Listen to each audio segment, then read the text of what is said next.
Hello. Hello. Oyan. ඔයා කාට් එකට call එක ගිහින් කායික කෝල් එකේ නේ මං චූටි වැඩ ගින්නේ. පස්සේ ගන්න හද.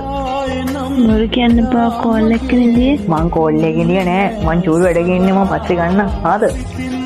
අයියෝ මගරන්නේ මා බොරු කියලා. බොරු කියලා මං හරින්නේ නෑ. තේරුම් ගන්න මං චූටි වැඩ ගින්නේ කිව්වනේ. වැඩක් නෑනේ දැන් නේද? ඔය කෝල් එක නෙදී. මේ අහන්න හරිද හැමදාම කෝල් එකේ ඉන්නත් බෑනේ මට වද දෙන්න එපා හරිද මම මගේ පාඩුවේ මට දැන් ආදරයක් කියලා දෙයක් ඕනේ නැත්තම කියනවනම් මම මගේ පාඩුවේ ඉන්නේ වද දෙන්න එපා මං තියනවා බයි අනේ සුදුවම කරන්නේ මට මේ සුදු ගන්න එපා හරිද මට වැඩ තියෙනවා මම තියනවා ආයි ගන්න එපා මට ඇත්තම කියනවා වදයක් එන්න එපා බ්ලොක් කරලා දානවා හොඳේ ඔයාට ඔච්චර මම වැඩක් වුණාද අනේ මේ මං තියනවා බයි